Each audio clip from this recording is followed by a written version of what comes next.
Hi friends, welcome to toppers channel. तो आज हम आपको पढ़ाने वाले हैं कॉनकेव मिरर का इमेज फॉर्मेशन। तो आज चलिए हम बिना टाइम वेस्ट किए शुरू करते हैं कॉनकेव मिरर का इमेज फॉर्मेशन।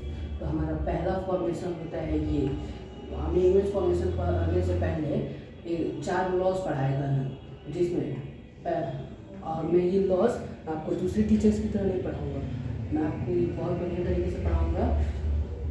तो जैसे देखिए, आपको हम एग्जाम्पल से पढ़ाएंगे। दूसरे टीचर्स पढ़ाते हैं तो आपको समझ नहीं आता है, ये जानता हूँ क्योंकि मैं एक स्टूडेंट हूँ, तो मैं आपकी फीलिंग्स को समझ सकता हूँ।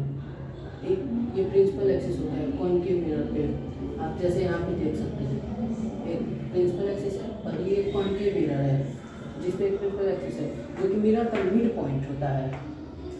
मिरर का मिड पॉइंट होता है, मतलब दो लोग बीच एक आदमी। और इस प्रिंसिपल एक्सिस पे 3 पॉइंट होते हैं। जैसे मान लीजिए ये घर, प्रिंसिपल एक्सिस एक घर है जिसमें 3 पॉइंट्स हैं, 3 भाइयों के समान, सी एफ और आर। सी एफ और आर 3 भाई हैं। सी वो भाई है जो उसके पास कोई भी चीज़ आती है तो वो खुद रख लेता है। जैसे कोई भी चीज़ पास होती है सी से होकर सेंटर ऑफ कर्वेचर, इसका नाम है सेंटर ऑफ कर्वेचर। अगर कोई भी चीज़ इससे पास होती है तो रिफ्लेक्शन के बाद भी इसके पास ऐसी चल जाती है, इसी लाइन से रिफ्लेक्ट हो जाती है। मतलब हम ये समझ रहे हैं कि जो भी सी भाई के पास आता है किसी और को नहीं देना पसंद करता है, वो खुद रख लेता है। जो भी प्रिंसिपल एक्सिस के पैरेलल आती है, जो भी प्रिंसिपल एक्सिस के पैरेलल मतलब इस घर के पैरेलल आती है, उसे फोकस बना लेता है। जैसे कोई भी प्रिंसिपल एक्सिस मतलब उसके घर के सामने से जाता है पैरेलल टू प्रिंसिपल एक्सिस, उसके घर के सामने से पैरेलल जाता है तो फोकस उसे बुला लेता है अपने पास। और ये पुल वो सबसे बड़ा भाई है जो कि सबके लिए समान भावना रखता है, उसके मन में कोई लालच नहीं। जैसे कोई भी रेज प्रिंसिपल एक्सिस पर आती है, जिस एंगल से वो रेज प्रिंसिपल एक्सिस पे इंसिडेंट होंगी उसी एंगल से वो उस पर रिफ्लेक्ट भी हो जाएंगी। ये 3 लॉज होगा। और एक हमारा आखिरी लॉ है, अगर कोई रेज फोकस से होकर गुजरती है, मतलब कोई रेज फोकस के द्वारा जाती है तो वो प्रिंसिपल एक्सिस के पैरेलल जाएगी। ठीक है, इतना समझ में आ गया। अब हम आगे पढ़ेंगे पहला फॉर्मेशन। अगर कोई ऑब्जेक्ट इंफिनिटी पर है तो वो दोनों रेज प्रिंसिपल एक्सिस के पैरेलल आती है।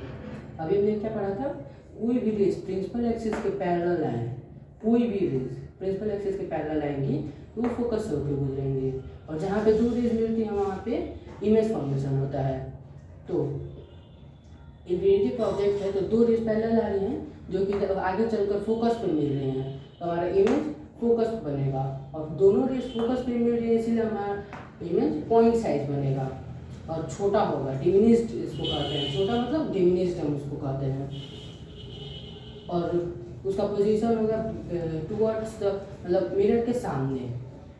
ठीक है। अब हमारा दूसरा लॉ हमारा होता है, अगर कोई object beyond centre of curvature पर रखा है, मतलब सेंटर ऑफ कर्वेचर के पीछे, अगर कोई ऑब्जेक्ट सेंटर ऑफ कर्वेचर के पीछे रखा है तो हम एक रेज प्रिंसिपल एक्सिस के पैरेलल पास करवाएंगे जो कि हमारा आगे बढ़कर चलकर फोकस से गुजरेगा। हमारा आगे चलकर रिफ्लेक्ट होने के बाद फोकस से गुजरेगा। अगर कोई रेज प्रिंसिपल एक्सिस के पैरेलल जाएगी, आफ्टर रिफ्लेक्शन वो फोकस से होकर गुजरेगी। और हम इसमें हमारे पास 2 ऑप्शन होते हैं इस डायग्राम को बनाने, रे डायग्राम को बनाने के लिए। या तो हम पुल से पास करवा दें तो यहाँ जाकर मिलेगा, या सेंटर ऑफ कर्वेचर से पास करवा दें। मान लीजिए हम इसको सेंटर ऑफ कर्वेचर से पास करवाएंगे तो हमने क्या पढ़ा था दूसरा लॉ, कि अगर कोई भी सेंटर ऑफ कर्वेचर से पास हो रही है आफ्टर रिफ्लेक्शन, जो सेंटर ऑफ कर्वेचर के पास पर ही रिफ्लेक्ट हो जाएगी, मतलब उसी रे पे चलेगी पीछे, तो हमारा 2 रेज यहाँ पे कट हो रहे हैं, तो हमारा इमेज यहाँ बनेगा, मतलब हमारा इमेज रियल बनेगा, इरेक्ट बनेगा। इरेक्ट मतलब इन्वर्टेड बनेगा, इन्वर्टेड मतलब उल्टा, इन्वर्टेड मतलब उल्टा। और रियल बनेगा क्योंकि मिरर के सामने बन रहा है। और 2 रेज हमारी सी और एफ के बीच कट कर रही है, तो बिटवीन सी और एफ हमारा इमेज बनेगा। हमारा तीसरा लॉ है, अगर कोई रे सेंटर ऑफ कर्वेचर पे हो, सेंटर ऑफ कर्वेचर को, इसमें सेंटर ऑफ कर्वेचर के पीछे थी, इसमें इंफिनिटी पे थी, इससे हमें ये पता चलता है कि हम धीरे धीरे ऑब्जेक्ट को आगे बढ़ा रहे हैं। तो अगर कोई रे हमारी सेंटर ऑफ कर्वेचर पे हो, उससे दो रेस पास करती हैं, एक प्रिंसिपल एक्सिस के पैरेलल, जो कि उसके फोकस से होकर गुजरती है, और एक फोकस से होकर गुजरती है। एक रे हम प्रिंसिपल एक्सिस के पैरेलल भेज रहे हैं तो फोकस से होकर गुजरती है, ये हमारा पहला लॉ। और फिर हमने एक और लॉ पढ़ा था, अगर कोई रे फोकस से होकर गुजरती है तो आफ्टर रिफ्लेक्शन फिर प्रिंसिपल एक्सिस के पैरेलल चल जाएगी, और यहाँ पे हमारा इमेज सेम साइज का बनता है, जितने साइज का हमारा ऑब्जेक्ट है उतने ही साइज का हमारा इमेज है, दोनों सेम साइज के होंगे, और मिरर के सामने बन रहा है इसलिए ऑब्जेक्ट हमारा रियल होगा। ये रे थोड़ी सी गड़बड़ बन गई है, ये रे ऐसे जाएगी, ये हमारा फोकस है, ये एक रे प्रिंसिपल एक्सिस के पैरेलल गई, फोकस से होकर गुजरी, एक रे फोकस से होकर गई, प्रिंसिपल एक्सिस के पैरेलल गुजरी। इसमें भी रियल और इन्वर्टेड बनेगा, तो कहते हैं कि इमेज के सामने बन, मतलब मिरर के सामने इमेज बन रहा है, रियल इन्वर्टेड हो गया। और आपको अभी बताएंगे मैंने सेम साइज बन रहा है, क्योंकि इसकी साइज और इसकी साइज सेम है, बस। और अब हमारा चौथा लॉ, जिसमें हमारा ऑब्जेक्ट सेंटर ऑफ कर्वेचर और फोकस के बीच में रहेगा। इसमें आप इसमें बता सकते हैं कि रेस कैसे पास होंगी इस इमेज फॉर्मेशन में, रेस कैसे पास होंगी, तो चलिए देखते हैं।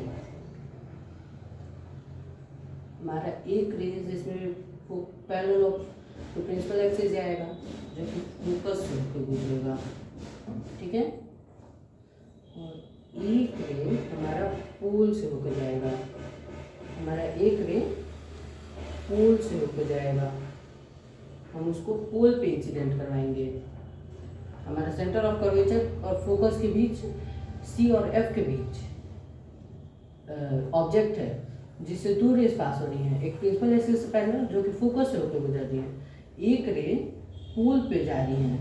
तो इसमें क्या लॉ होता है हमारा, अगर कोई रे प्रिंसिपल एक्सिस पे जितने एंगल से इंसिडेंट होगी उतने ही एंगल से रिफ्लेक्ट हो जाएगी, मतलब इसका इमेज यहाँ बनेगा बियॉन्ड सी,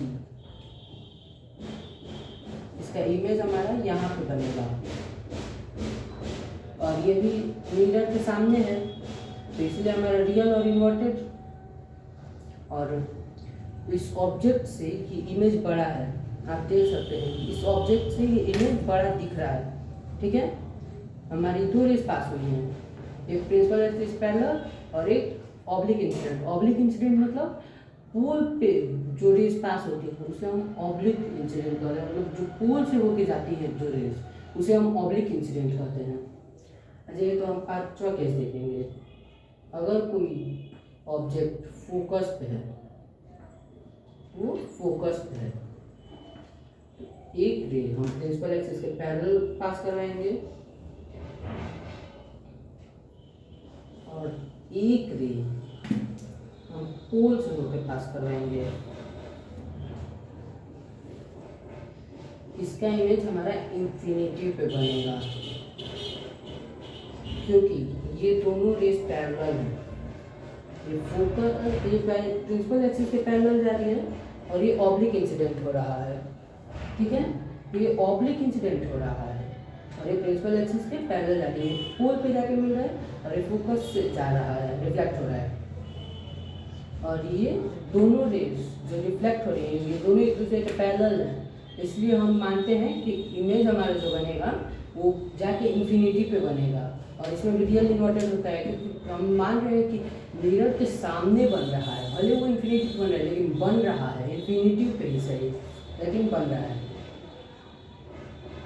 अगर कोई ऑब्जेक्ट फोकस और पोल के बीच में हो अगर कोई ऑब्जेक्ट फोकस और पोल के बीच हो तो हम एक पैरेलल रेज पास करेंगे जो कि फोकस से गुजरेगी, एक ऑब्लिक इंसिडेंट करेंगे। ये दोनों रेस नॉन पैरेलल हैं, तो क्या आप सोच सकते हैं कि कभी आगे जाके मिलेंगी? कभी नहीं मिलेंगी, क्योंकि ये दोनों ऐसे जा रही हैं, ऐसे जाएंगी तो ये जाके ऐसे बढ़ेंगी, ये अपोजिट जाएंगी तो ये रियल तो कभी नहीं बन सकते, कभी भी नहीं। तो हम इसे वर्चुअल मिरर के पीछे ले जाएंगे। हम मानते हैं कि ये रेस पीछे जाके मिलेंगी, यहाँ पे इस पोजीशन पे ये दोनों रेस जाके मिलेंगी। तो हमारा इस केस में इमेज बना वर्चुअल और इरेक्ट। इरेक्ट मतलब सीधा। और सारे केसेस में हमारा इमेज उल्टा बना है, सारे केसेस में हमारा इमेज उल्टा बना है, और इस केस में हमारा इमेज सीधा बना है और ऑब्जेक्ट से बड़ा है। इस केस में हमारा इमेज वर्चुअल भी है, सारे केस में रियल बना है, इसमें वर्चुअल है। थैंक यू फ्रेंड्स, ये था हमारा कॉनकेव मिरर का image formation. Like and subscribe next video.